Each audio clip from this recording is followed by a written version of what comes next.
corra lá, convida o vizinho, convida o amigo, convida as crianças, enfim, convidem todas as pessoas. Mais um minutinho. Já temos aí algumas pessoas já seguindo. Nosso link já está sendo atualizado.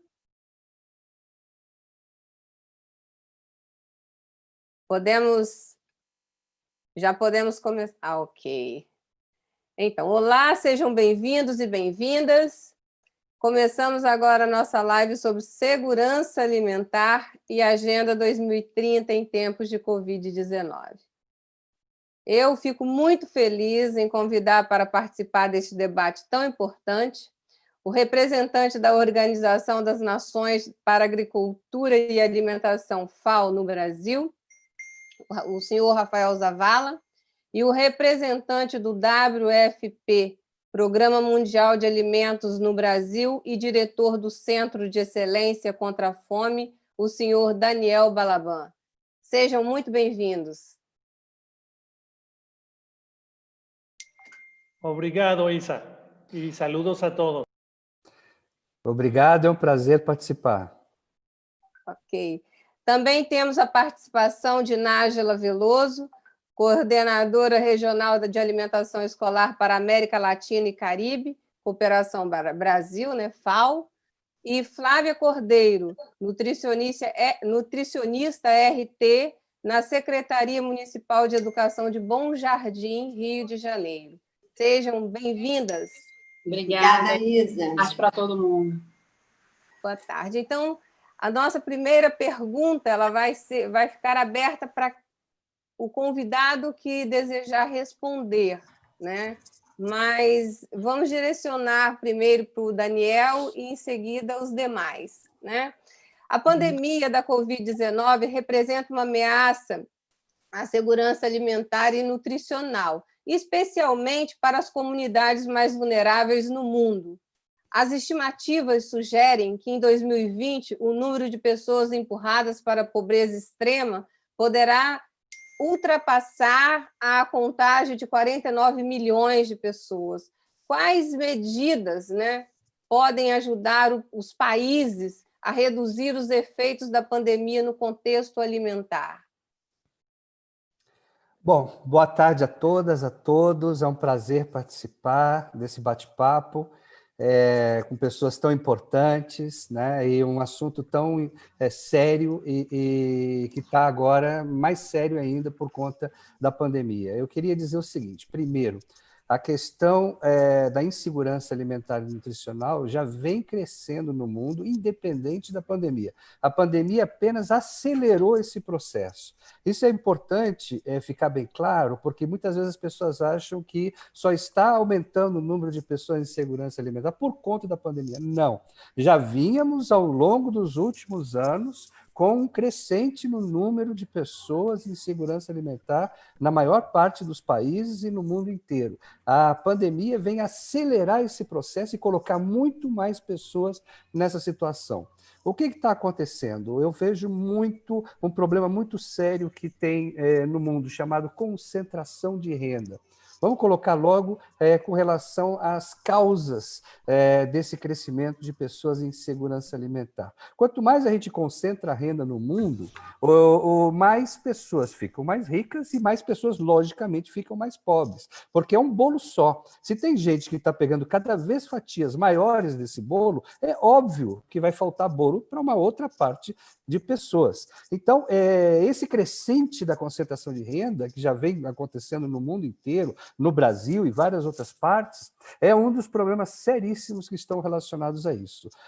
A pergunta foi muito clara: o que seria importante neste momento para a gente minimizar esse processo? A participação ativa dos estados no apoio às populações. Nós estamos enfrentando um processo de emergência.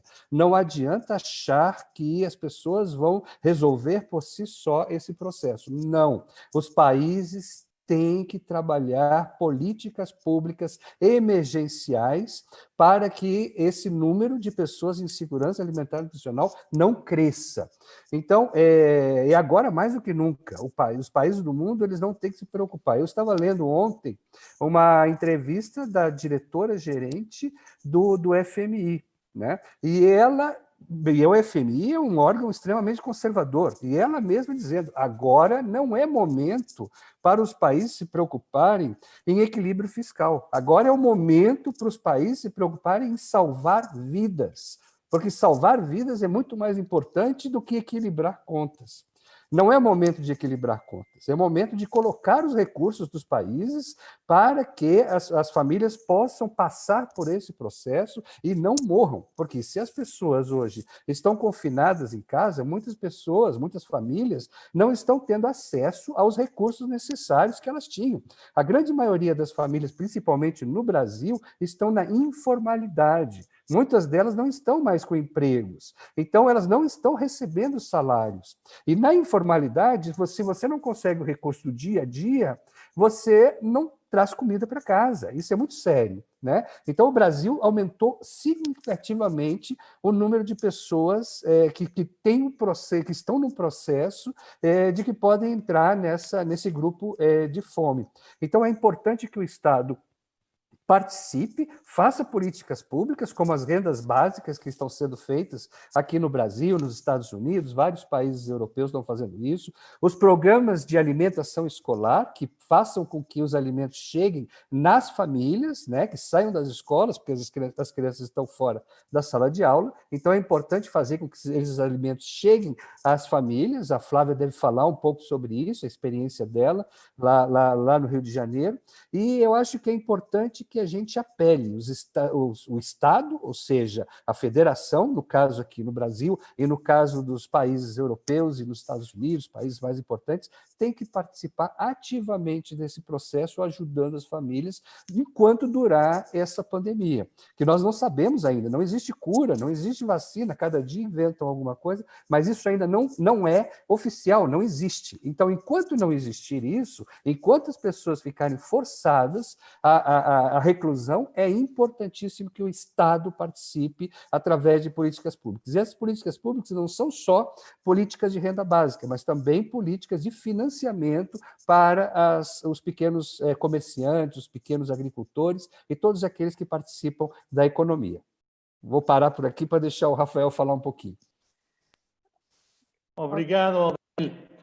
Ainda não falo bem português, então vou ler minha e também em outras ocasiões vou falar normalmente, mas eu tenho handicap idiomático. Então, segundo o CEPAL é a Comissão Econômica para a América Latina, existem 5 vias externas através das quais a Covid-19 afeta a região Latinoamérica. A primeira via é a diminuição da atividade econômica de seus principais parceiros comerciais e seus efeitos. A segunda via é a queda nos preços dos produtos primários. A terceira via é a interrupção das cadeias globais de valor. A quarta via, que é muito importante para o Brasil, a quarta via é a menor demanda por serviços de turismo e, finalmente, a intensificação da aversão ao risco, agravamento das condições financeiras globais. Em muitos países, como o Brasil, a agricultura e outras atividades relacionadas ao fornecimento de alimentos foram consideradas essenciais, assim como os serviços de assistência médica e serviços de fornecimento de energia e água. Nas regiões rurais do Brasil, a agricultura manteve adequadamente o motor e a estrutura da pandemia. No entanto, o grande perdedor da pandemia é o negócio rural não agrícola, especialmente ligado a serviços como turismo local e internacional, claramente dominado pelas mulheres, diferentemente do emprego agrícola, que é mais realizado pelos homens. Nesta área do empreendimento rural não agrícola, dominado pelas mulheres, estão artesanato, preparações para alimentos e doces, coletoras e vendedoras de flores, coletoras de frutos do mar, trabalho direito em hotéis e restaurantes, entre outros. O dano econômico a todas essas pessoas é muito alto, comprometendo em muitos lares a maior parte da renda familiar. Vou voltar com o tema de desigualdade que mencionou Daniel. O Brasil é um país enorme e os próprios brasileiros o chamam de país-continente. E, curiosamente, o Brasil é uma imagem muito boa da América Latina, que se destaca, entre outras coisas, por três questões principais: sua riqueza cultural, sua biodiversidade e também sua desigualdade.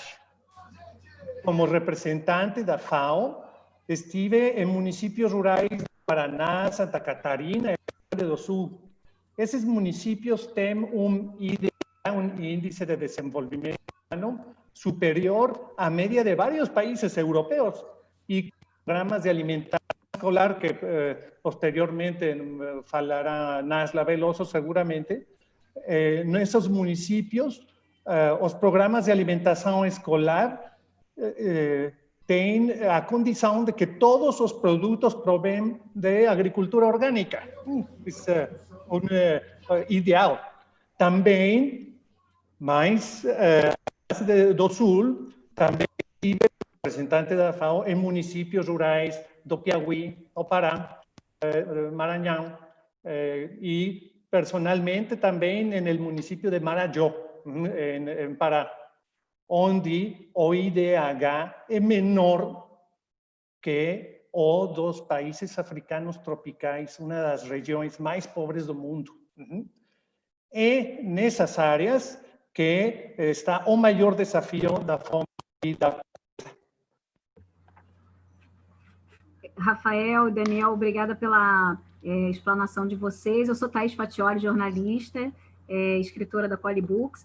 Eu queria entrar, o Rafael, tanto o Rafael e Daniel, como o Daniel destacaram uma questão em relação à desigualdade, né? E tem dois cenários, né? Antes da pandemia, a gente sabe que já havia pessoas lutando contra a fome e contra a desnutrição, em função também de queda na renda, aumento do desemprego, mas a gente sabe que de uns anos para cá, houve também grande parte da população que saiu da linha de extrema pobreza e passou para uma situação de vida melhor.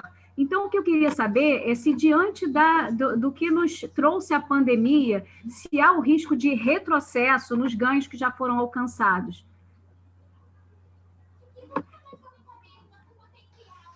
Então, deixa eu começar a responder. É importantíssima essa sua pergunta. O processo de retirada, de saída de pessoas da extrema pobreza, infelizmente, é um processo lento e gradual. Ele não acontece do dia para a noite. O Brasil levou, só para vocês terem uma ideia, o Brasil levou 25 anos entre o ano de 1990 e o ano de 2014, tá? São 25 anos. Dentro desses 25 anos, o Brasil diminuiu em 71% o número de pessoas em extrema pobreza.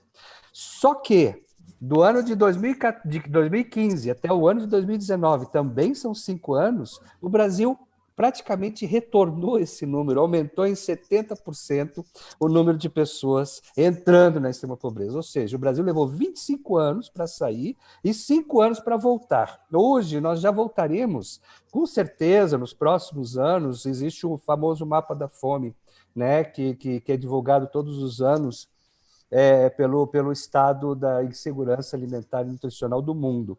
Então, é um mapa mostrando os países que têm mais de 5% da sua população abaixo da linha da pobreza. O Brasil saiu deste mapa durante esse período, foi no ano de 2000, exatamente no ano de 2000, e se eu não me engano, foi 2014 ou 2013, ele conseguiu sair do mapa da fome, não aparecia mais. Porque diminuiu abaixo de 5% o número de pessoas abaixo da linha da pobreza. Infelizmente, o Brasil vai voltar, porque hoje nós já temos, segundo as últimas estatísticas da PNAD, em torno de 15 milhões de pessoas que já estão abaixo da linha da pobreza aqui no Brasil. E isso já dá quase 7% da população brasileira. Então, e por que a gente conseguiu fazer e por que demorou? Por conta das crises econômicas. E a crise econômica, ela sempre arrebenta na parte mais frágil. Sempre a população mais frágil, são os mais pobres que acabam sendo afetados pelas crises. Então, cada vez que tem uma crise econômica, corta-se o orçamento público, e é aquilo que a gente falou no início. E o orçamento público que mais se corta, que é mais fácil de cortar, são as políticas sociais, infelizmente. A gente não corta outros orçamentos que estão para as pessoas mais direcionados, às pessoas mais abastadas. Sempre a corda arrebenta nos mais fracos. Então, é exatamente por isso. Com os orçamentos das políticas sociais diminuindo, começa-se a diminuir de novo o número de pessoas na classe média voltando para a extrema pobreza no Brasil. E esse é um processo que dá para a gente, por isso que eu falo tanto, dá para a gente parar para pensar e tentar forçar a que não aconteça novamente, que o Brasil se dê conta e que a gente volte com as políticas sociais que são tão importantes para fazer com que as pessoas saiam da extrema pobreza em qualquer país do mundo, principalmente no Brasil.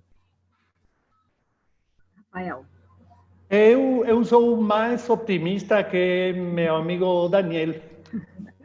Eu acho que, produto da pandemia, a atenção dos governos vai ser muito mais forte para fortalecer, muito maior para fortalecer dois setores, saúde e também políticas sociais, do tipo que comenta Daniel Balaban. Eu fico totalmente convencido que os governos vão ter maior cuidado e maior atenção a esses dois setores.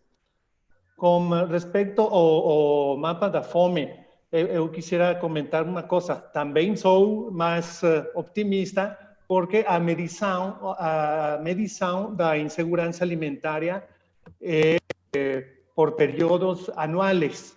E este choque é um choque de 3, 4 meses ainda. Mas temos que solucionar. Vou ler uma pequena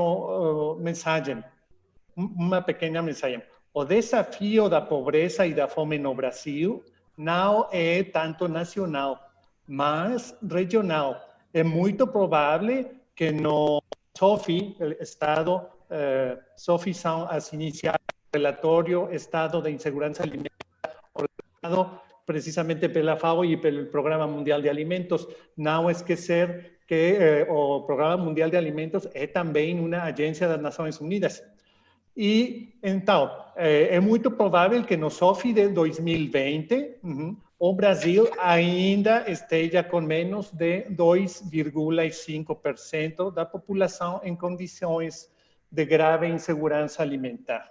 No entanto, se analisarmos os dados do Nordeste e de alguns estados da Amazônia, a realidade seria muito diferente. Por outro lado, temos que aproveitar o fato do Brasil ser um país com alto nível de descentralização para, em seguida, começar a elaborar políticas públicas mais apropriadas que podem ser aplicadas para a realidade de cada um dos estados e regiões. Para as agências das Nações Unidas, o Nordeste e a Amazônia são a maior prioridade. Obrigado.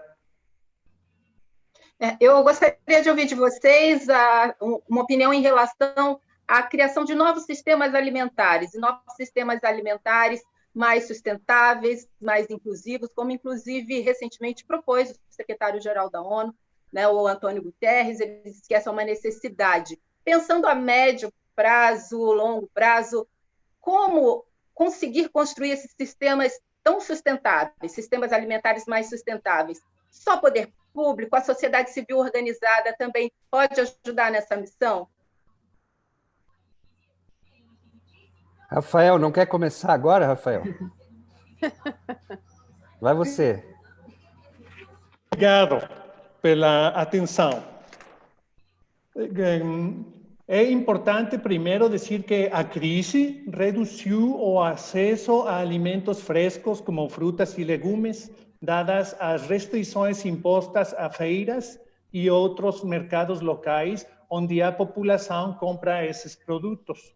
A limitação do número de pontos de venda para comprar alimentos favorece a compra de produtos não acessíveis e, em muitos casos, processados, com efeito negativo na qualidade nutricional alimentar. Em muitas ocasiões, são promotores da obesidade.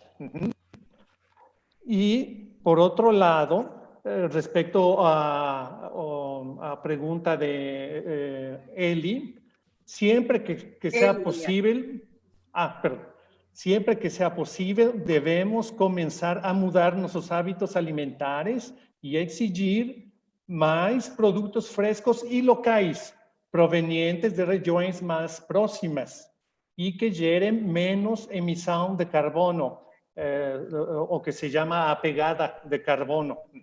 Isso contribui para que a nossa demanda por alimentos ajude a fortalecer os sistemas alimentares de cada região, a nível territorial e, claro, também fortalecer a cultura e a identidade alimentar de cada região.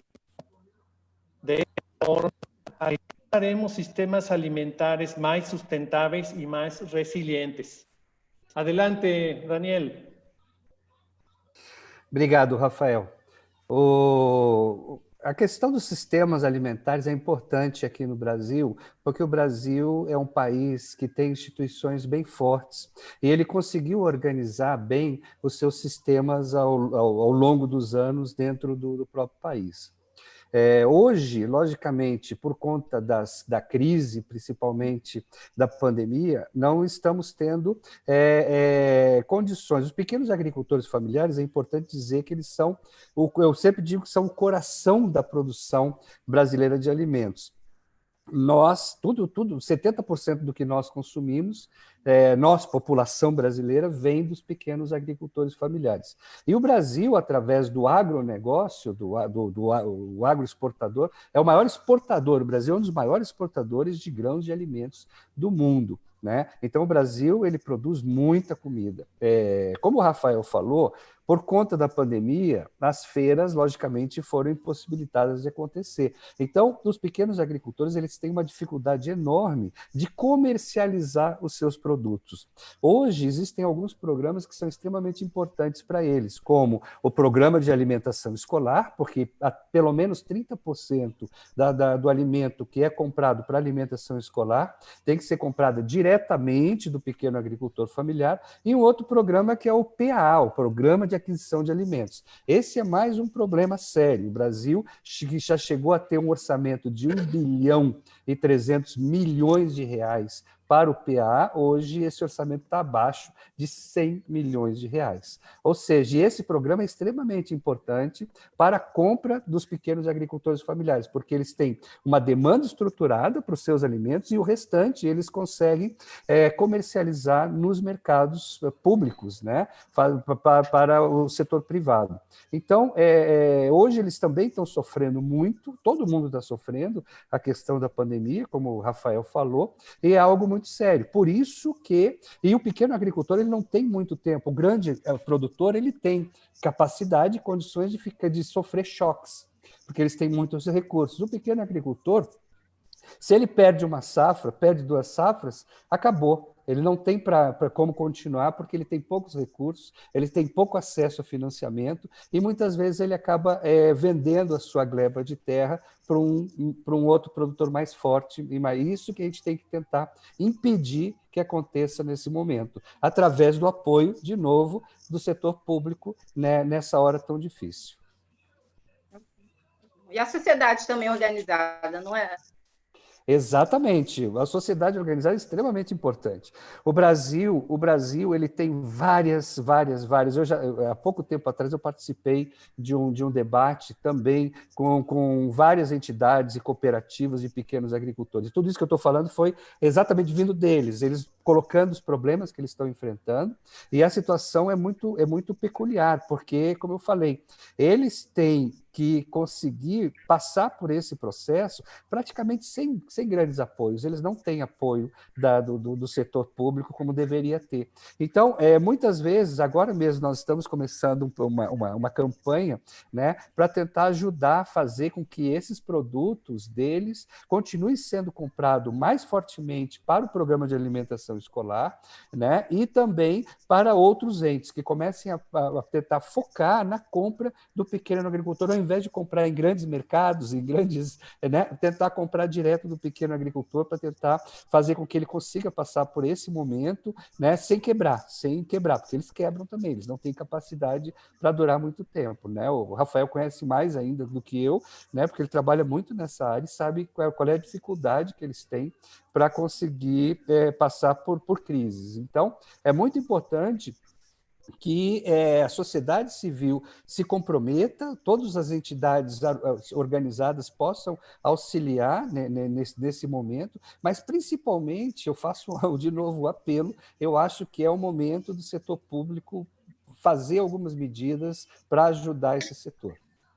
Daniel, antes do Rafael complementar, só trazer um rápido comentário aqui da Cristiane Pitaluga, que fala bem isso, ela fala que a crise evidenciou a importância das cadeias curtas, né? Exatamente. Porque as cadeias curtas é onde você pega os alimentos frescos, são os melhores para qualquer pessoa, né?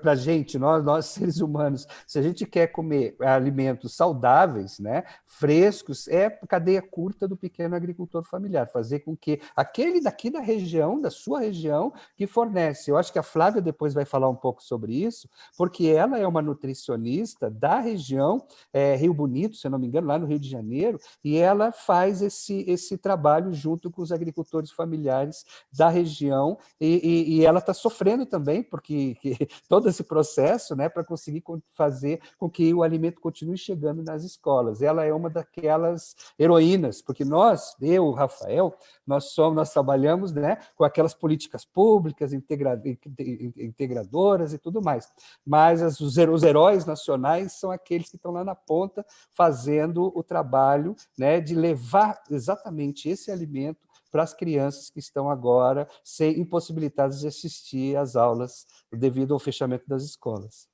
Então, gente, vamos continuando, né? Continuando no tema alimentação escolar, vamos para a Nájila, porque a Nájila sabe bastante dessa área também, né? E vamos perguntá-la como o Brasil vem atuando para garantir que os estudantes e as suas famílias eles recebam alimentação adequadas. Isa, eu posso fazer um comentário? Mas claro. Amanhã, o 21 de junho, se cumplen 50 anos de Brasil como campeão do mundo na Copa de México. Brasil foi campeão do mundo há 50 anos. En políticas públicas, Brasil también es campeón mundial en varios ejemplos. Política pública para agricultura familiar en los últimos 20 años. Política pública para fortalecer o cooperativismo, para asociar los pequeños productores como vía de desenvolvimiento. Y finalmente, Brasil es campeón mundial, medalla de oro en el programa de alimentación escolar. Es una gran lección y el trabajo de Nájila, dos trabajos de Nájila, es tratar de adaptar y replicar a experiencia bien sucedida en los países. Ahora sí, después de esta introducción, vamos con Nájila, que es nuestra estrella da alimentação escolar. Olha, primeiro... Oi, Isa? Sim, já? Não, foram ótimas observações aí, ótimas lembranças. Primeiro, eu queria agradecer pelo convite, por estar aqui com gente tão querida, conhecendo vocês e já voltando a trabalhar com Daniel Balaban, voltando aqui com o Rafael Zavala, e criando esse espaço gostoso de discussão sobre temas tão difíceis, porém tão necessários. Pegando o gancho do Rafael, queria só comentar que realmente várias políticas brasileiras são referências mundiais, e a política de alimentação escolar, eu não sei se todos os que nos assistem sabem, mas nós somos referência internacional de ser praticamente a política de alimentação escolar mais completa do mundo.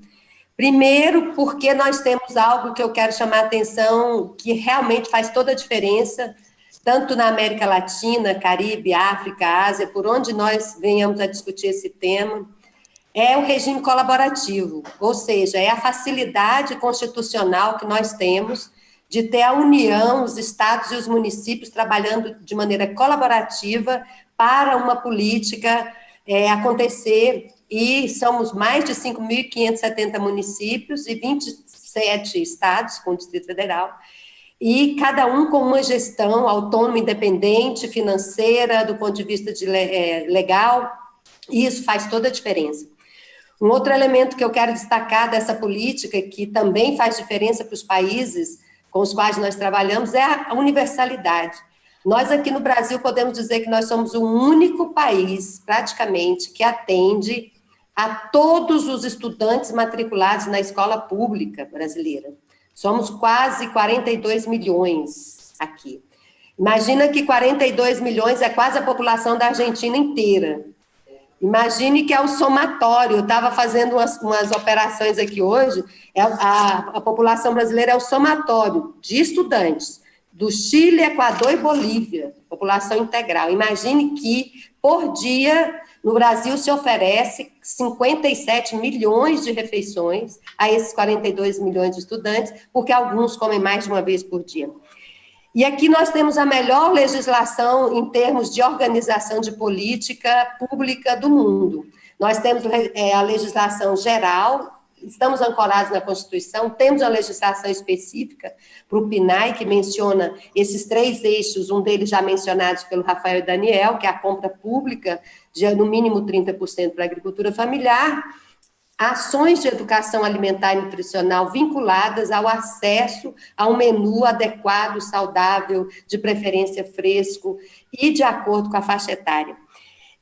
Além disso, eu vejo que nós estamos aqui no Brasil, com todas as dificuldades dessa pandemia, eu vejo que a política de alimentação escolar tem conseguido se estabelecer e se enmarcar, a ponto de a gente ter em rápido período, eu nunca vi coisa tão rápida, a alteração da Lei de Alimentação Escolar, 11947, de 2009, para permitir, porque essa lei só permite a entrega de alimento na escola e aos estudantes. E a nova lei, a alteração que foi feita assim, muito rapidamente, foi para permitir que as famílias tivessem acesso a esses alimentos, com esse recurso, desde suas casas, a partir de onde estavam. E aí eu queria dizer que os países da América Latina e Caribe, são com os quais nós da FAO trabalhamos nesse tema, eles têm aprendido muito aqui. Só para vocês terem uma ideia, nós iniciamos em 2009, nós não tínhamos nenhum país que tinha a política de alimentação escolar respaldada por marcos legais. Hoje nós já temos 5 na região. Já temos Honduras, Paraguai, Bolívia, Guatemala e, recentemente, Equador. Isso significa que todas essas leis, muito baseadas naquilo que nós estamos discutindo há alguns anos, e todas elas prevendo comida vinda da agricultura familiar, todas elas admitindo a educação alimentar e nutricional como sendo eixo importante, enfim. O que eu queria comentar para vocês aqui no Brasil, que tem, a partir dessa mudança da lei, o que o FNDE, que é uma instituição com a qual nós trabalhamos muito diretamente, Fundo Nacional de Desenvolvimento da Educação, vem impulsionando para que, a partir da mudança da lei, que cada vez mais os municípios se apropriem dessa recomendação, porque a nova legislação não é uma imposição aos gestores e governadores e prefeitos, secretários, governadores, ela é uma recomendação de entrega de alimentos sob forma de kits de alimentos comprados da agricultura familiar. E por que isso é importante, né? Retomando tudo isso que Daniel e Rafael já comentaram, a importância de você garantir que esse agricultor, que desde o ano passado está planejando a safra deste ano, planejando a entrega deste ano, a venda deste ano, por meio das chamadas públicas, que ele possa entregar, que ele possa escoar o produto que ele planejou.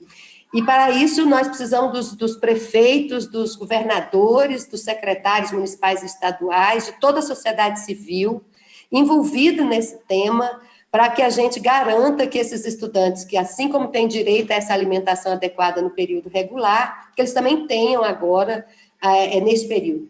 E eu quero comentar também que, sem contar que a gente tem ouvido muitos depoimentos aí de ponta, e muitas famílias têm nos dito que esse alimento que eles têm recebido desse kit tem sido a principal refeição da família, da casa toda. Portanto, não só do estudante, mas da família. E lembrando que cada estudante tem direito a seu kit. Se o pai tem 3 estudantes, ele tem direito a 3 kits. E lembrando que aqui no Brasil, essa continentalização mencionada pelo Rafael é tão importante, tão interessante, que faz com que a gente fique sabendo que tem gente transportando esses kits de búfalo, carregando em barco, fazendo esse transporte das maneiras mais inexplicáveis ou diferentes que possam existir, para que todas essas famílias tenham acesso a essa comida. E, por fim, dizer para vocês assim que nós temos excelentes exemplos aqui no Brasil de políticas que estão dando certo nesse sentido e nesse período de pandemia. Dizer para vocês que eu classificaria hoje que nós temos gestores que já avançaram, inclusive alguns que começaram antes da mudança da legislação do FNDE, seja por meio de ingresso por Bolsa Família, seja por meio de Vale Alimentação, várias formas foram gestores que tomaram iniciativa e foram adiante. Nós temos um outro grupo de gestores que estão a caminho, tentando se organizar por essa diversidade tão grande que nós temos, e ainda temos os gestores que estão precisando do impulso para que esse kit de alimentos chegue às famílias.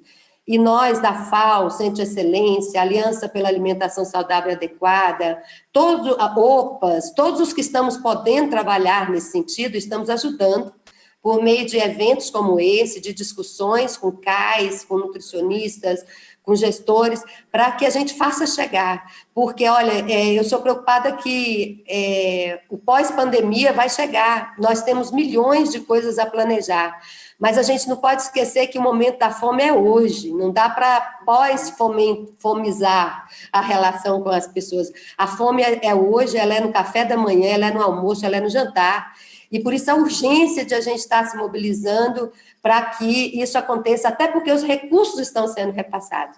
Vocês multipliquem aí o que significa 42 milhões, 200 dias letivos, imagine o que significa, vezes R$1. O recurso está chegando. O município e o Estado, dentro do regime colaborativo, também têm seus recursos que já foram destinados. Portanto, assim, eu fecharia essa primeira parte dizendo assim, nós estamos muito avançados aqui em termos de todas as questões da complexidade da alimentação escolar. Nós temos os países de olho em nós, vendo o que nós estamos fazendo e copiando e fazendo igual, muitos deles atendendo de maneira super organizada aqui na região. Poderia citar vários, não vou citar nenhum para não gerar nenhum tipo de priorização. Nós temos aqui no Brasil já o governo federal, por meio do FNDE, estimulando que a agricultura familiar faça parte, consequentemente, de todo esse processo legal.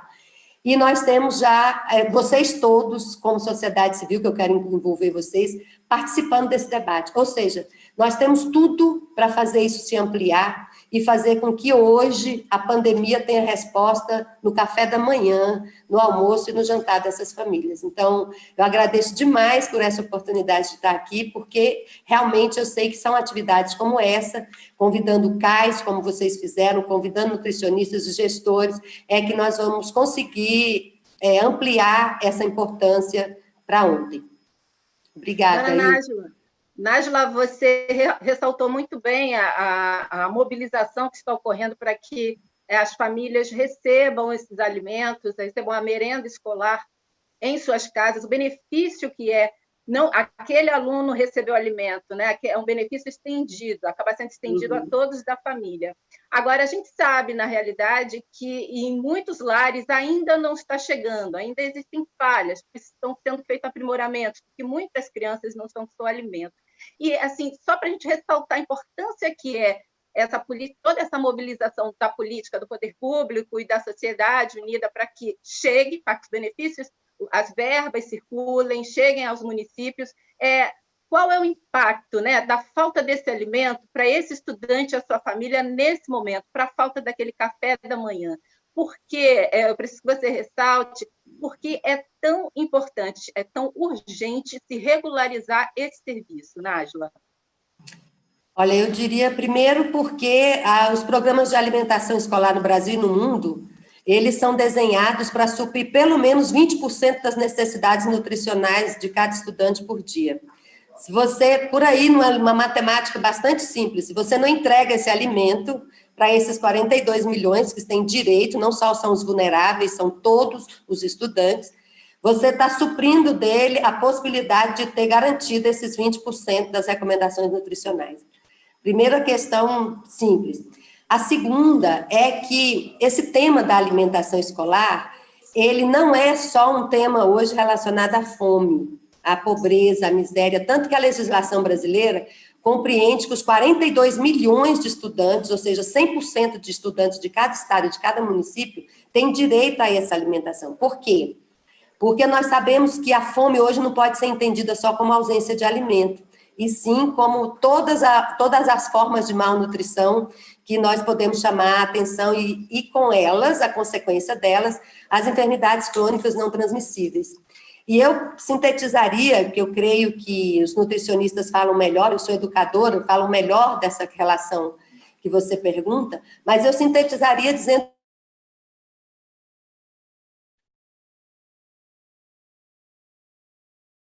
Eu acho que caiu o sinal da Nájila. Se a Flávia quiser pegar, deixa. Está destinado para isso. Ela voltou. Voltei? Tinha caído? Voltou. Tinha caído, voltou. Só finalzinho não deu para ouvir. Eu não sei onde eu estava. Até onde vocês ouviram? Você falou da parte da educação nutricional. Estava sendo da síntese. Sim. Já estava dando a deixa para a Flávia entrar. Exatamente. E aí, a questão nutricional, exatamente. Dizendo que se nós temos condição de oferecer esse alimento, que pode chegar não só para elementos relacionados à fome, mas também com a melhoria da qualidade dos hábitos alimentares, porque nós entendemos que fome não pode mais ser entendida só como ausência de alimentos, se não está relacionada a todas essas outras formas de malnutrição. E mais ainda, que esse alimento chegando às famílias, ele está, de alguma maneira, atendendo a um grupo de pessoas maior. Nós sabemos que os hábitos alimentares podem também estar recebendo espaço de ampliação nesse momento, e a agricultura familiar sendo beneficiada se nós fazemos a lição exatamente tal qual ela está prevista. Enfim, para dizer para você que a ausência desse alimento hoje, além de ser uma questão de ordem moral, ética, humanitária, eu diria que é também uma questão que afeta não só o suprimento do acesso ao alimento, mas também a condição de que as famílias aprendam que de verdade elas devem comer no seu dia a dia, inserindo frutas, legumes e hortaliças. E o último comentáriozinho é que nós no Brasil somos tão detalhistas com relação a isso, que ontem eu ouvi um depoimento do município de Curitiba, a secretária contando que, inclusive na pandemia, eles estão preocupados com os que têm dietas especiais, os estudantes celíacos, os diabéticos, etc. E eu acho isso muito, muito sofisticado, e principalmente eu que trabalho com outros países, eu consigo apreciar profundamente essas iniciativas. Eu quero mais que elas se expandam aí nesse país todo. Isso é aprimora. Flávia, você quer comentar? Então, eu preparei, então, aqui, antes de mais nada, eu quero agradecer pelo convite, tá, o Baneide aí. Então, eu posso falar um pouco aí da experiência aí do município de Bom Jardim, que aí vai acabar também falando algumas coisas que vocês já falaram aí. Não, mas com certeza, pode falar. Então, tá bom. Então, aí eu sou nutricionista Flávia, sou responsável técnica aí do município de Bom Jardim, junto comigo trabalha a nutricionista do quadro técnico, a Márcia Costa, né? Então, vou falar agora aqui um pouco da tomada de decisão, né? Com o encerramento das aulas devido à pandemia pela Covid, a secretária, então, de Educação, a Graziele Beltrão, tomou medidas para garantir essa manutenção desses alimentos, né? Através da distribuição dos kits, tanto da agricultura familiar quanto o kit dos alimentos não perecíveis, né?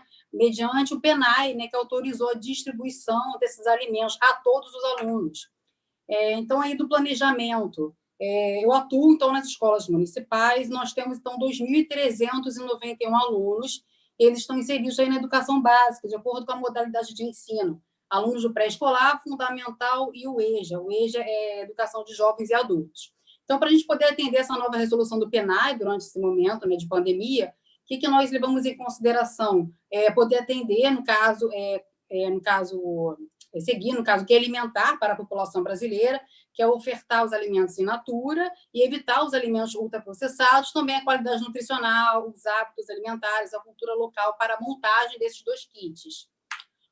Das verbas públicas, nosso programa da alimentação escolar, nós temos 2 verbas. Uma verba ela é repassada pelo governo federal, e aí, com essa verba, nós priorizamos a compra da agricultura familiar, né?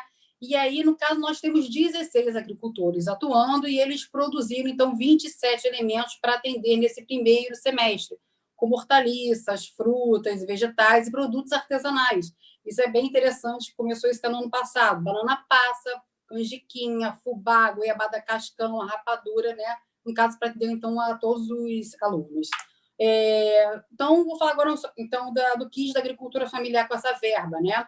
Então, do estoque dessa agricultura familiar. Então, foi feito um levantamento da quantidade total, né, que eu tenho desses alimentos e foi levado em conta o quê? O período de safra, né, como já até comentaram isso daí, e também a quantidade disponível para poder atender o aluno no mês, porque durante o período regular das aulas, a entrega dessa agricultura familiar é feita semanalmente, e agora foi feita a entrega uma vez no mês para esse aluno. E também a logística do transporte. Esse transporte é realizado pela Secretaria de Educação. Então, do cronograma de entrega, né, desses kits. Foi dividido em 2 grupos, né? O primeiro grupo, nós atendemos, então, as escolas urbanas. Por que as escolas urbanas? Nós temos onde se concentra, então, mais alunos e onde eu tenho alunos de situação mais vulnerável, né? Devido ao cenário atual da economia, que afetou o comércio local. Então, depois, a segunda entrega, nós entregamos alunos das escolas rurais. Lá eu também tenho alunos, né, situação mais vulnerável, mas são menos, quando comparado com as escolas urbanas, porque a maioria desses alunos são filhos de produtores, né, rurais. E esses pais, eles atuam na lavoura. Cada grupo, então, recebeu nesse mês em torno de 17 a 19 alimentos. Essa entrega vai terminar agora em julho, né, depois de entregar esses 27 alimentos, mas depois retorna para o segundo semestre. Então, da planilha dessa agricultura familiar, cada agricultor recebeu essa planilha contendo, então, a quantidade dos alimentos por unidade escolar. Mas antes, né, de entregar às escolas, eles deixaram, então, no local de recebimento, que a Secretaria de Educação tem, e aí, então, nós fiscalizamos. Caso quem fiscalizou foi a nutricionista do quadro técnico, e também os membros do Conselho de Alimentação Escolar, né? Que, como são alimentos perecíveis, foram verificados a validade, também a qualidade aí desses alimentos. Então, agora do transporte dessa agricultura familiar e a montagem desses kits. A Secretaria de Educação, então, disponibilizou caminhonete, essa caminhonete, na verdade, já faz parte do programa, né, na hora de entregar para as escolas, e 2 ônibus escolares, para que todas as escolas recebessem no mesmo dia. E, a partir daí, os gestores escolares, então, com a montagem, eles receberam essa planilha, com a montagem, então, desses kits, né? No caso, nós enviamos aí por e-mail. Uma coisa que é muito importante ressaltar, isso aí eu falei bastante na época lá na prefeitura durante a entrega, que nem todos os alunos eles receberam os alimentos da agricultura familiar, mas nem todos receberam o mesmo alimento. Porque quando você analisa um alimento, por exemplo, foi comprado 400 quilos de batata doce, não dá para distribuir para 2.391 alunos. Mas quando você analisa os 27 alimentos comprados pela agricultura familiar, você consegue distribuir a todos os alunos, entendeu? Não o mesmo alimento, mas todo mundo consegue receber uma quantidade, né? Outra coisa também importante, nós nutricionistas procuramos Também respeitar a composição desse kit do ponto de vista nutricional, deixar ele mais colorido, colocando uma fruta, um vegetal, um produto artesanal e uma hortaliça. Então, esses kits ficam em torno de 6 a 9 itens, dependendo da unidade escolar. Provavelmente o Rafael já deve ter colocado um pouco da foto, não sei se vocês vão conseguir ver, mas eu vou me aproximar um pouquinho aqui. Esse é o exemplo aí do kit da agricultura familiar. Aqui é o kit de alimentos secos. Ele está disponibilizando aí, ó. Rafael colocou, disponibilizou a tela pra gente. Isso. Então, vocês podem ver aqui em um colégio, esse aqui é o kit 1, você vê que está bem colorido, né? As escolas rurais, elas também conseguem ser bem atendidas aí, até porque são menos alunos, então eu consigo atender mais, né? O agricultor ele consegue me fornecer mais quantidade para poder atender os alunos das escolas rurais, mas também nós conseguimos atender um pouco também todos os alunos das escolas urbanas. E aqui é o kit de gênero seco, né? Eu vou falar um pouco depois. E aqui um exemplo de um colégio que separou os kits, né? E já até com termos de entrega em cima, né? Isso aí para entregar, então, a todos os alunos, né? Então, vamos dar aqui continuidade. Dessa divulgação, então, da entrega desses kits. Então, os gestores escolares, eles entraram em contato com os pais por telefone, pelo WhatsApp. Também foi divulgado em redes sociais, né, sobre essa distribuição. Foi feito um cronograma com a secretária de Educação para evitar essa aglomeração, né? Somente um pai, o responsável, ter que buscar. Também foi falado do uso de máscara, a própria escola também forneceu o álcool gel na hora do pai ter que buscar. Outra coisa também muito importante foi o fato de falar sobre a importância de buscar aquele kit justamente para não prejudicar o bom desempenho das atividades escolares que agora, no momento, estão sendo feitas online, né? Então, por isso essa importância do pai ter que buscar esse kit, né? Para o aluno, para atender o aluno aí agora dentro de casa. Do termo de entrega... Oi.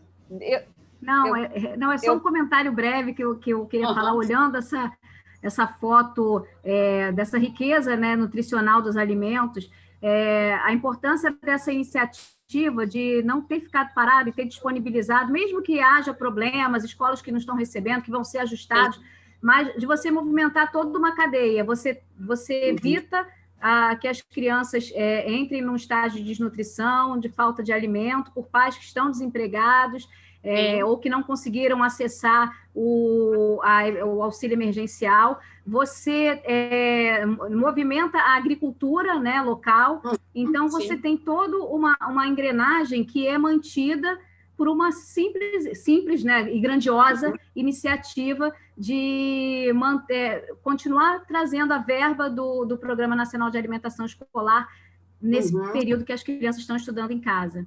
É só um comentário. Sim, obrigada.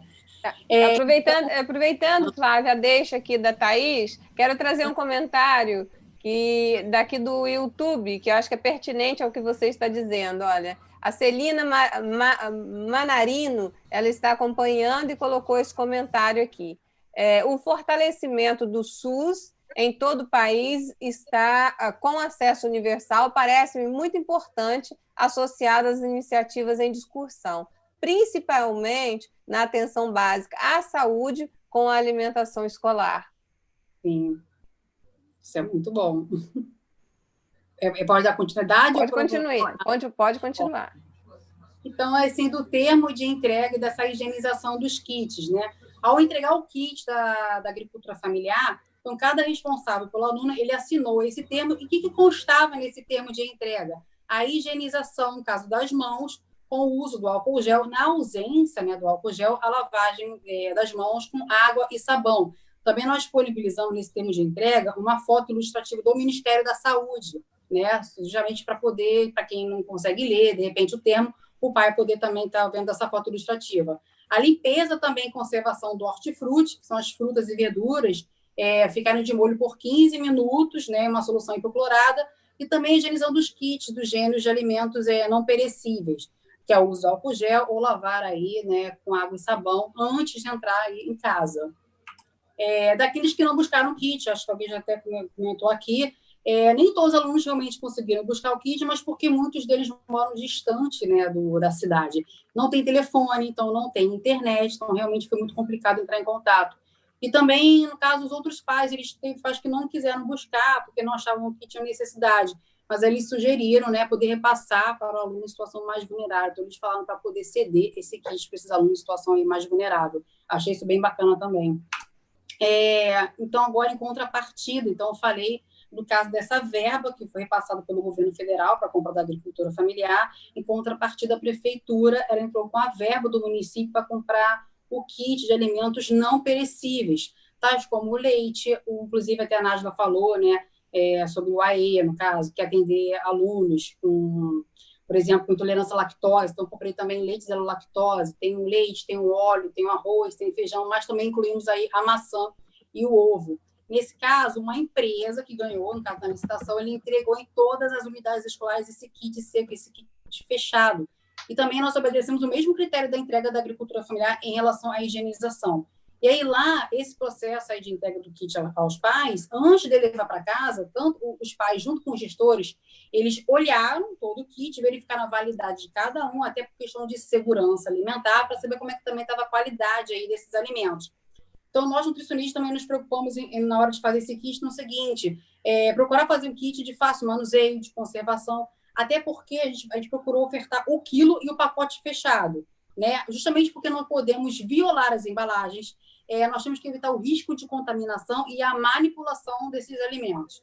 E outra coisa também que nós observamos, que esse kit teve muita procura, né, pelos pais, porque na visão desses pais, enche a barriga deles, porque são alimentos que rendem mais na hora de preparar uma refeição. Então, ao invés de atender só um aluno, vai acabar atendendo a família na hora de preparar aquela refeição. Tá? Isso foi uma coisa que nós observamos. Então, para finalizar aí, vou dar agora um feedback dessa entrega aí, desses kits, né? Então, assim, 80% dos pais tiveram bastante interesse, elogiaram, inclusive, nas redes sociais, ficaram agradecidos. Muitos deles falaram que faz muita diferença para quem não tem o que comer, né? Outra coisa importante também, nós podemos concluir também que é importante continuar com essa educação nutricional, né? Porque a falta desses alimentos vindo pela agricultura familiar, você procura alimentos assim vazios, né, em termos assim, de calorias. E aí você vai beneficiar, então, você vai acabar levando um aumento aí, né, de alunos com obesidade infantil. E o foco principal agora, né, a ausência desses alimentos em casa, é justamente para evitar, combater a fome, né, erradicar a fome aí. E também, como isso foi agravado pela pandemia, a falta desses alimentos, como eu falei, pode levar a desnutrição e a baixo desempenho escolar. Tá? Então, essa foi a nossa experiência, foi bem gratificante, foi bem sofrido aí, né? Porque você imagina ter que combinar com 16 agricultores ao mesmo tempo, para todo mundo entregar no mesmo dia uma quantidade adequada para que todos os alunos pudessem receber aquele alimento. E justamente também poder entrar em contato, porque são alimentos perecíveis, então não podia ficar muito tempo no colégio também. Então, aí foi bem gratificante isso daí. Ótimo, Flávia, obrigada por essa troca, e com certeza vai servir de exemplo para outras pessoas de outros cantos do país que estão acompanhando aqui a nossa conversa. Inclusive, já tem uma pergunta da Maria Eliane no YouTube. Ela quer saber como trabalhar em nível local o não desperdício e perdas também, para evitar esse colapso em relação à alimentação alimentar nutricional nesse período de pandemia. O seu case, o case de Bom Jardim, dá algumas dicas, né? Para ela.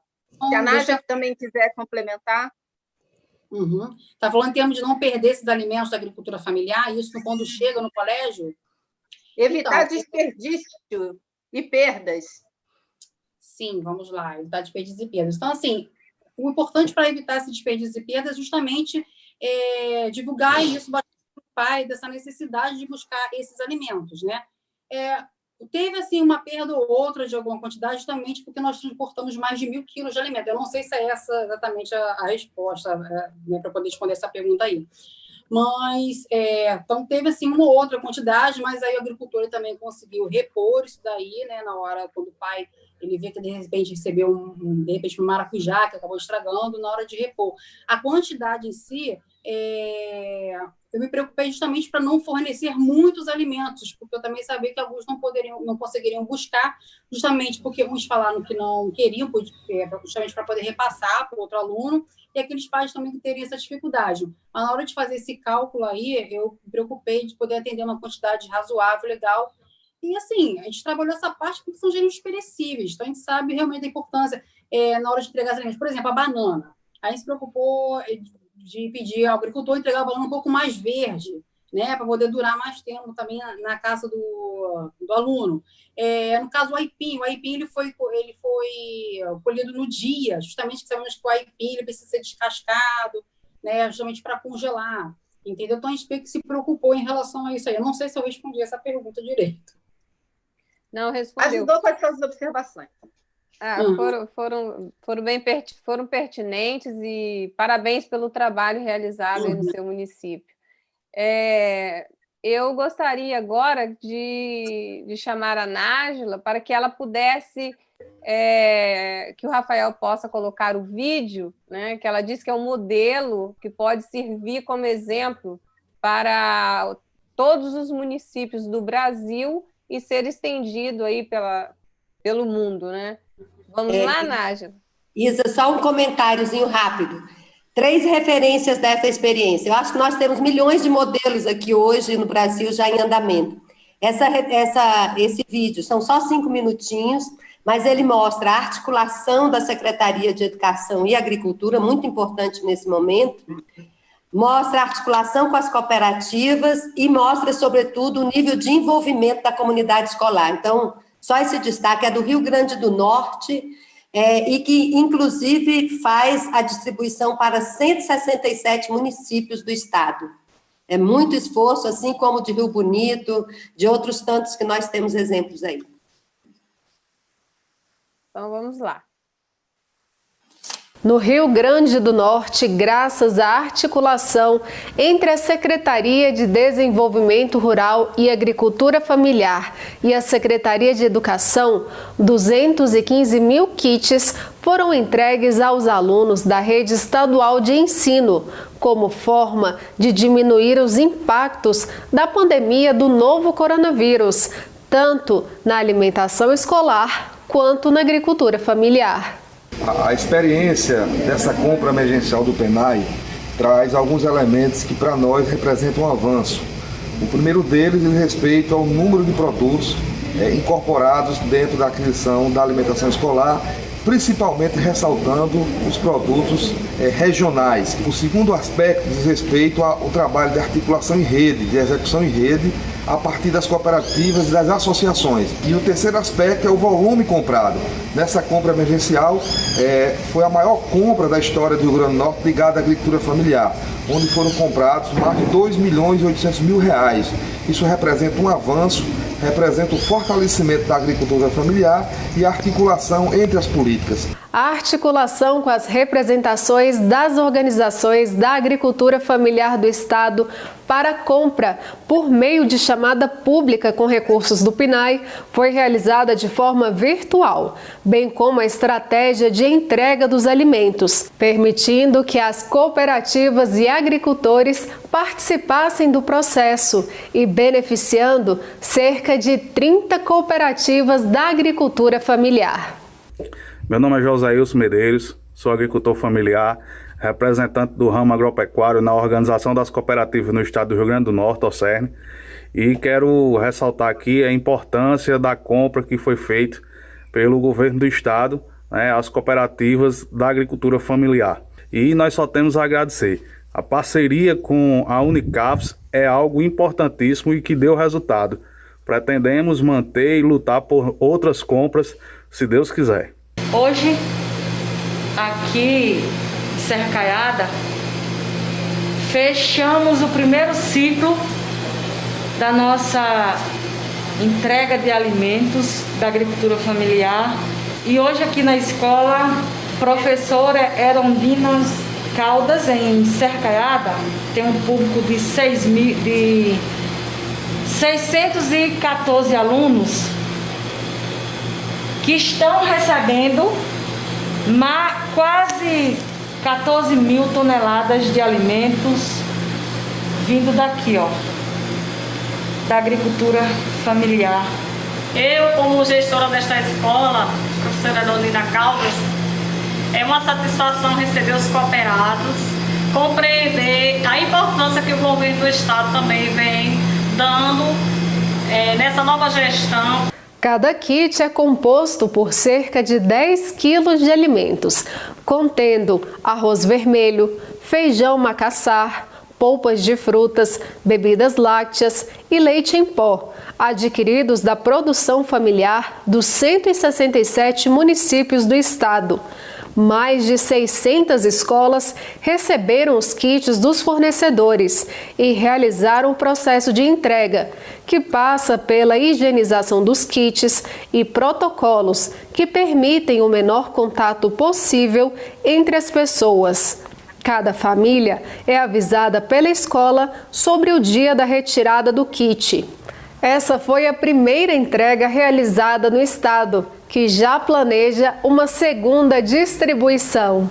Hoje estamos distribuindo cerca de 216 mil kits em todas as regiões do estado, garantindo os suplementos nutricionais, tudo isso feito com o apoio de nossas nutricionistas, os gestores regionais, os diretores de escola, todos muito envolvidos nesse processo, demonstrando esse grande grau de solidariedade.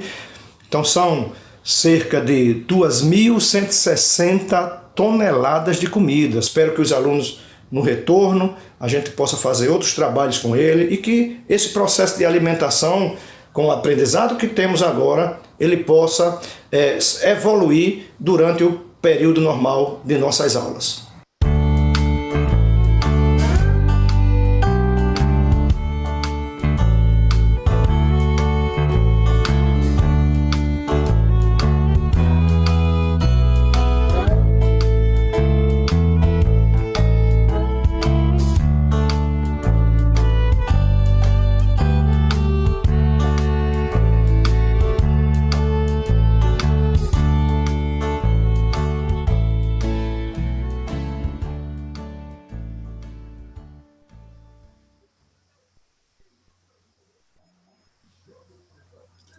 É contigo, Nájila. Só um único comentário que eu queria destacar aqui a partir da fala da Flávia.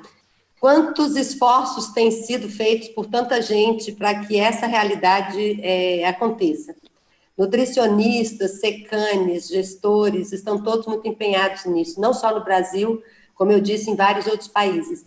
Agora, nós sabemos que ainda está longe de ser aquilo que nós precisamos que seja.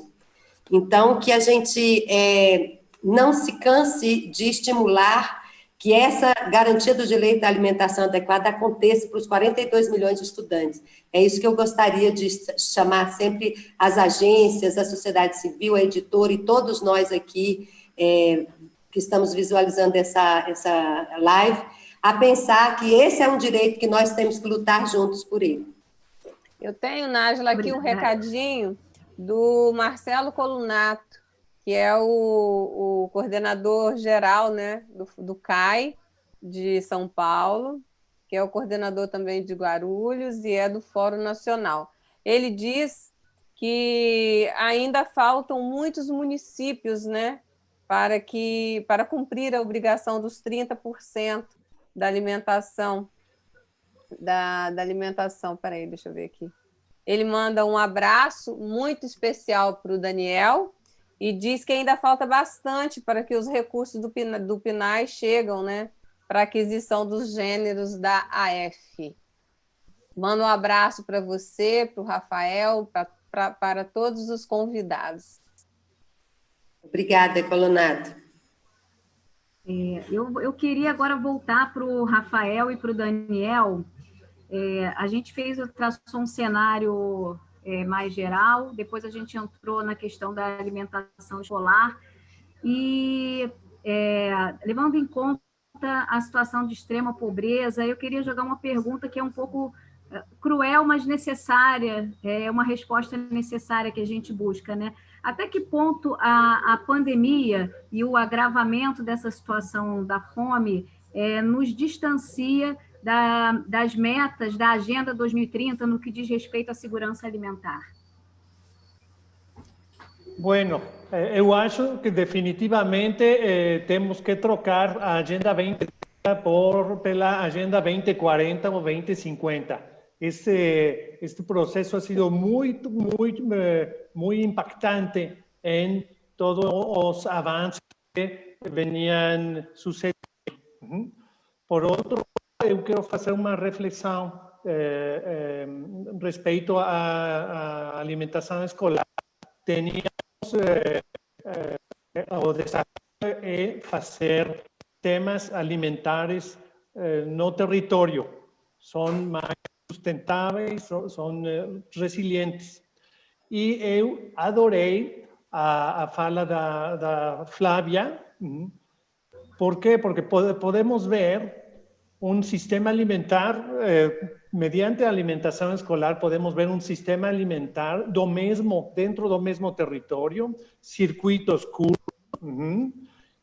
com baixa pegada de carbono, incluindo a agricultura familiar, a inclusão econômica da agricultura familiar, conservando empregos rurais, fortalecendo a promoção de produtos locais saudáveis e também fortalecendo sua identidade local. Também incluindo a participação da sociedade civil, que, como Eliane, os padres de família participam na elaboração de cardápios e também na conscientização de uma alimentação saudável. Além disso, muitas mulheres trabalham na preparação de alimentos e também, como dizia Nájila,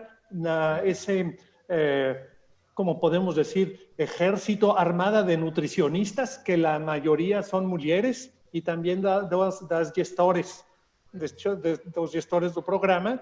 E, finalmente, eu quero comentar que uma inovação recente, uma inovação ha sido que se quedou sem responder à pergunta, eu pude ver, a testemunhar, que estão fazendo um cadastro de diminuição de perdas e desperdícios a partir eu acho que do último ano.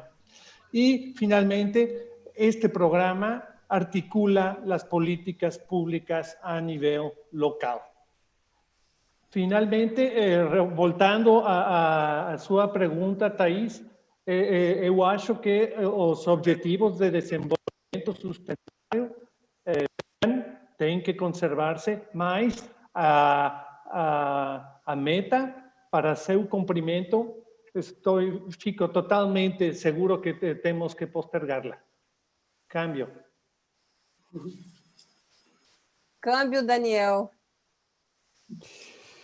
Pois é, agora é a minha vez. O Rafael, ele chegou e disse que era mais otimista que eu, agora está sendo mais pessimista. Agora eu vou ser mais otimista. Eu acho o seguinte, o mundo, vamos falar agora com relação ao mundo, tá? Falta vontade política, vamos ser bem sinceros. Se a gente quisesse, nós, seres humanos, acabar com a fome no planeta, a gente já teria feito há muito tempo. A gente consegue criar nanotecnologia, a gente cria os drones, a gente bota satélites no espaço. Agora, vem me dizer alguém que nós não sabemos como acabar a fome, que é algo tão simples, é através de políticas públicas. Falta vontade política no mundo para acabar com a fome. Os líderes do planeta não têm muito interesse, eu acho, em acabar com a fome, porque se fosse, seria fácil. Eu vou te dar um exemplo. Precisamos colocar recursos, precisamos fazer políticas públicas, para isso precisa de dinheiro.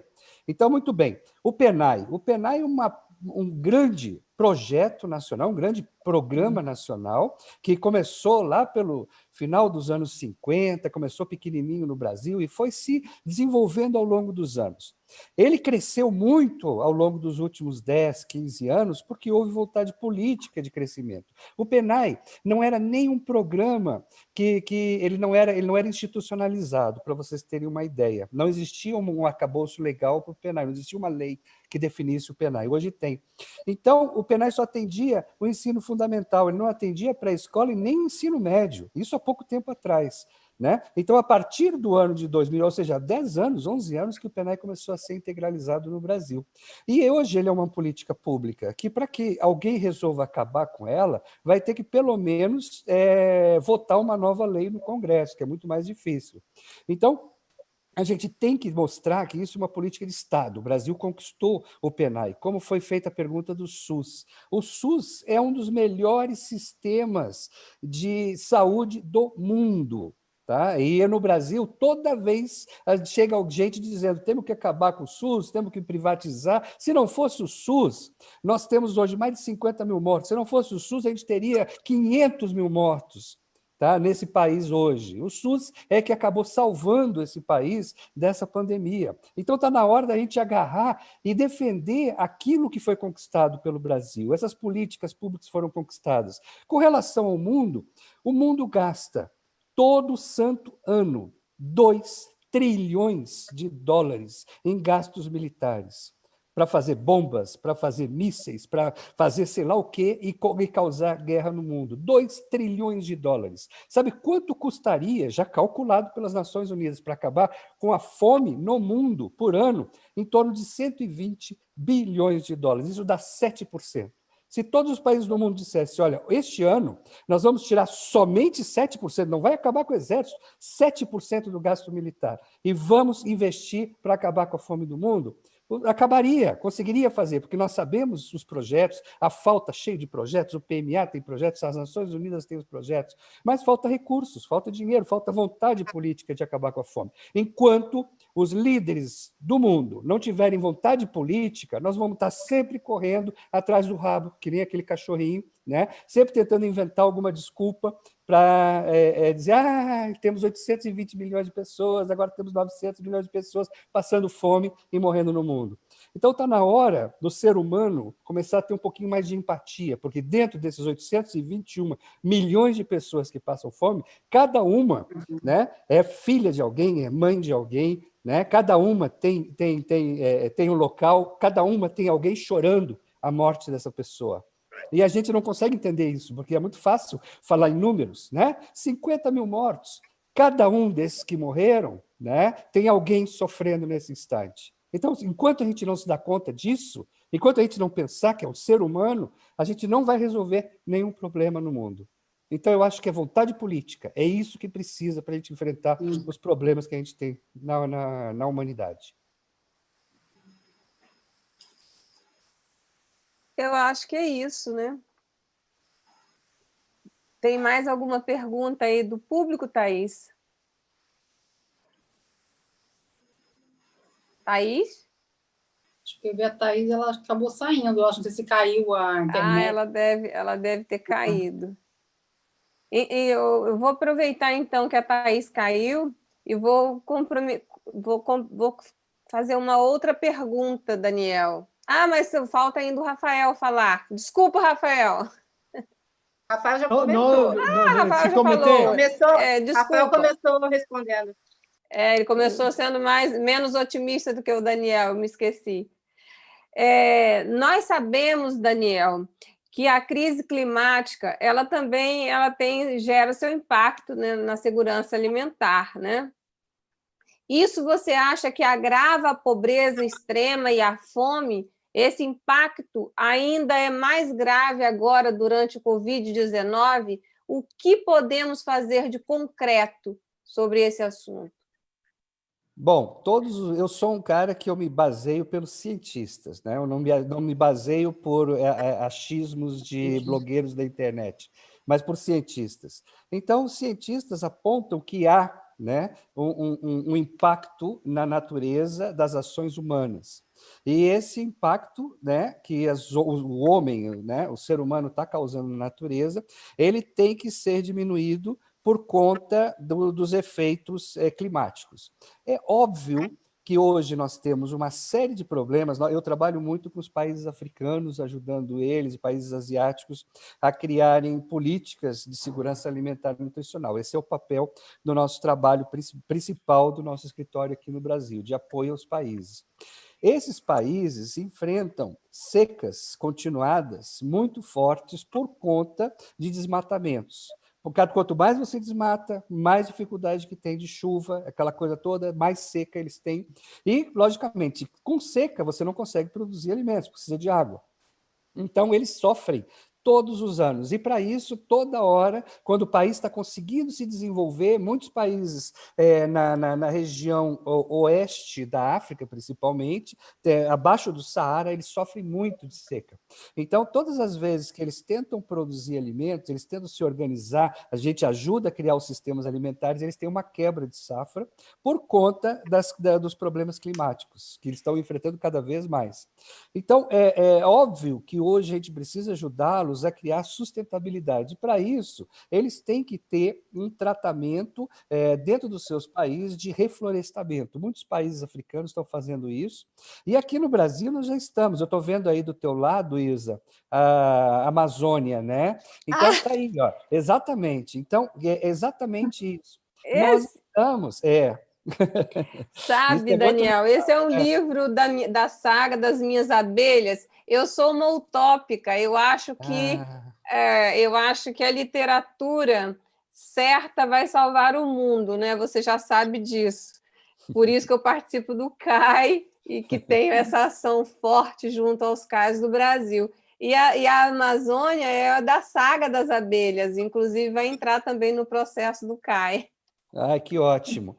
E é exatamente isso. Nós, no Brasil, todo mundo sabe, o desmatamento na Amazônia cresceu absurdamente nos últimos anos. E temos que fazer alguma coisa para impedir isso, né? Porque não é sustentável, isso vai afetar. Esse desmatamento vai afetar o clima em todo o resto do país. A gente acha que não, né? Mas afeta. As pessoas são muito imediatistas, elas não conseguem... né, como que funcionam os processos. Então, quanto mais a gente ensinar, principalmente as nossas crianças, que vão ser os adultos de amanhã, e elas é que vão acabar salvando o mundo, realmente, porque elas se interessam muito mais do que a própria minha geração, né? Então, eu acho que elas vão entender a importância da gente cuidar da natureza. Não tem como a gente continuar no planeta Terra com este índice de poluição e desmatamento que a gente está tendo. Isso não sou eu que falo, são os cientistas que falam, que calculam e trabalham isso todos os dias, né? E a gente não se dá conta, a gente faz de conta que não é com a gente faz de conta que entra por um ouvido e sai pelo outro, né? Então, é aquela história... Tudo está aí, todo mundo está falando, está todo mundo alertando. Mas se a gente não aprende, a gente vai sofrer mais. A gente só vai aprender com o sofrimento, né? Então, por isso que eu tento, toda vez que a gente está conversando, eu tento alertar as pessoas a ouvirem mais os cientistas, a ouvirem mais os especialistas e pararem de dar ouvidos aos famosos youtubers que inventam coisas e teorias de conspiração na internet. A Eliane que gostaria de fazer uma pergunta referente ao webinar, né, direcionada à Nájila. Eliane, por favor. Isso, Nájila, eu vi que essa semana a FAO participou desse webinar justamente para falar da questão do impacto da pandemia na alimentação dos jovens, na oferta da merenda escolar. Traça um balanço para a gente dessa conversa. Ela te deixou esperançosa em relação a movimentos positivos que muitos municípios estão fazendo para se virar, entre aspas, para mitigar os sofrimentos nessa fase, nesse período? Olha, eu também sou da linha mais otimista de que, às vezes, vendo o movimento, e esse movimento que você cita me deixa esperançosa, sim. Muita gente, nós tivemos mais de 4.500 participações, muita gente perguntando como fazer, pedindo sugestões para a secretária de Curitiba, do Rio Grande do Norte, outros nós já tivemos de Coimbra. Eu creio que está aumentando, sim, vai aumentar, só espero que não demoremos muito, por aquele tema que eu já comentei. Nós já temos as condições, nós já temos os recursos, e retomando um pouco da fala do Daniel, a questão de, talvez, um impulso para a vontade de fazer acontecer essa entrega de kits nesse momento, seja o que esteja faltando, de fato, para muitos municípios. Mas, olha, eu estou feliz que eu tenho visto a cada dia nas reuniões do SECANI, nos eventos que eu tenho observado, um número maior de municípios aderindo e fazendo acontecer esse direito como deveria ser feito. Então, quero deixar registrado meu parabéns para Rio Bonito, para vários outros, para os do Norte que estão usando búfalo para fazer entrega, para os do Sul, Sudeste, Nordeste, e dizer que o FNDE tem demonstrado toda a boa vontade e disponibilidade de apoiar para que isso seja realidade em todo o país. Gente... Eu acredito... Oi. Ok, rapidamente, toda essa situação difícil que a gente está passando, inédita, complicada, ela, no fundo, vai trazer algo bom, que é chamar a atenção para essa demanda que é tão importante, na alimentação, o acesso à educação, para várias questões muito importantes, né? A gente só tem a ganhar, justamente, se tiver boa vontade, e despertar atenção para isso. Como disse o Daniel, tem que haver vontade política e tem que haver comprometimento, né, com os serviços que precisam ser prestados. Gente, vamos encerrar o nosso debate. Se depender do assunto, que é tão extenso, a gente vai continuar aqui por um longo tempo. A sugestão é que a gente volte a falar novamente sobre o assunto, né? Porque ele não esgota, né? Eu encerro esse grandioso programa de hoje com uma frase do sociólogo Herbert de Souza, o Betinho, que muito lutou pelo combate à extrema pobreza. Betinho, que falecido em 1997, ele dizia: a fome e a miséria terão que estar em todos os debates. Acredito que tenhamos cumprido hoje a missão a que nos propusemos, né, gente? Agradeço a contribuição das jornalistas Eliane de Santos e Thaís Fatioli, né? E Obrigada. a cada um de vocês, a Rafael Zavala, ao Daniel Balaban, a Nájila Veloso e a Flávia Cordeiro pela participação. Peço que vocês façam as suas considerações finais. Bueno, eu quero dizer 3 coisas. A primeira, a frase que mencionou Daniel, acabar com a fome é uma questão da vontade política, foi dita pelo presidente Kennedy em 1961, uma coisa assim. Imaginem. A outra, relacionada com o aumento da desertificação. Fica muito claro que temos que combater o desmatamento, por supuesto, a nível global, mas também que as mudanças climáticas nos obrigam a produzir alimentos e também como consumimos. Finalmente, minha mensagem final é que, tomando em conta todo isto e comentado, fica muito claro que temos que dedicar muito mais tempo à nossa alimentação saudável. Chegou a hora de fazer as coisas de forma diferente. Chegou a hora de mudar nossos hábitos alimentares. Chegou a hora de mudar nossa ideologia alimentar. Obrigado. Daniel? Muito obrigado, Isa, por ter a oportunidade de a gente poder participar. A gente tem que debater muito esses assuntos.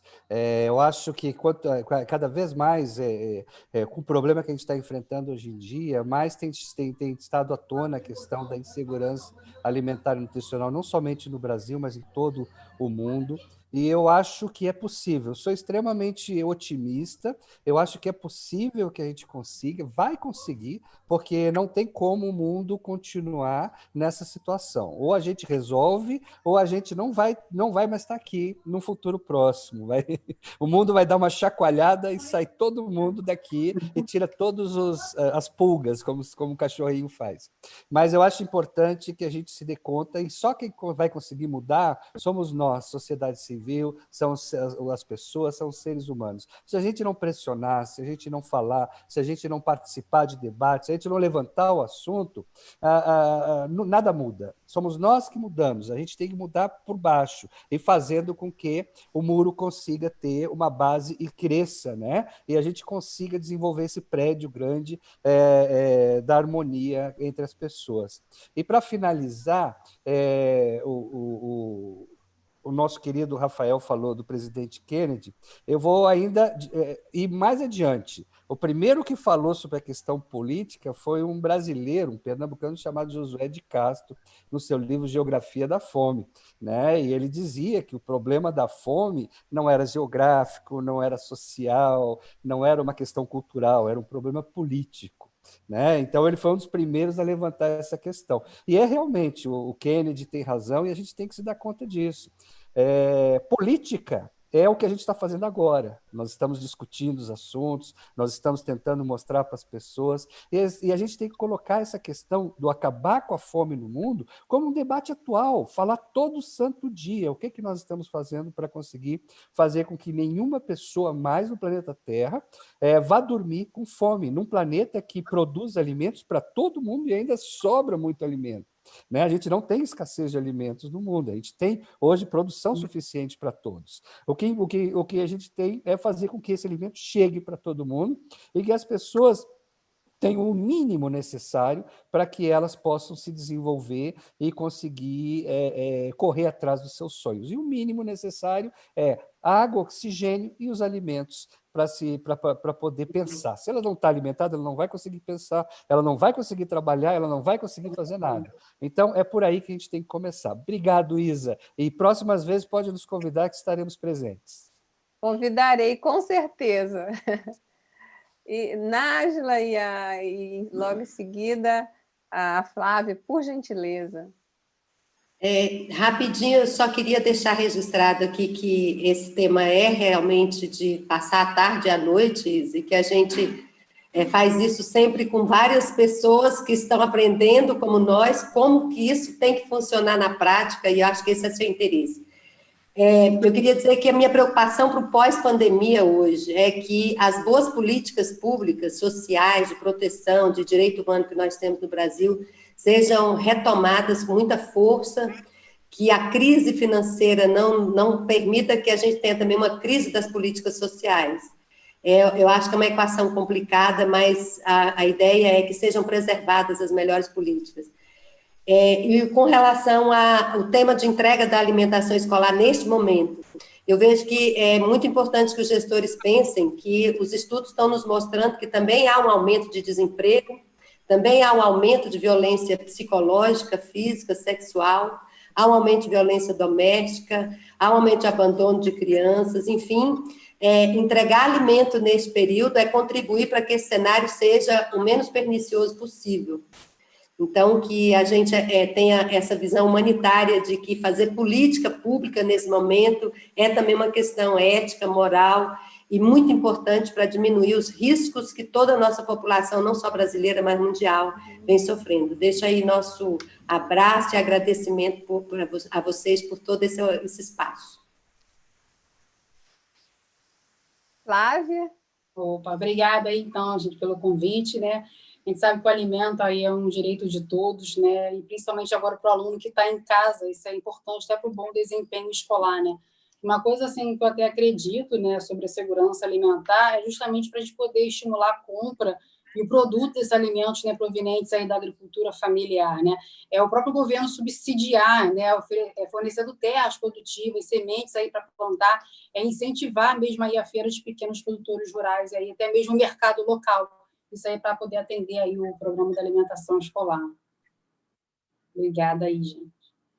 Ok. Isa, posso só rapidinho justificar minha ausência? Eu fiquei sem luz totalmente em casa e não consegui ouvir a resposta só do Rafael, do Daniel, não, mas depois eu prometo que eu vou pegar o programa e assistir para ver a sua resposta sobre a Agenda 2030, porque eu fiquei curiosa, e agradecer a participação de todos de vocês em nome da Qualibooks.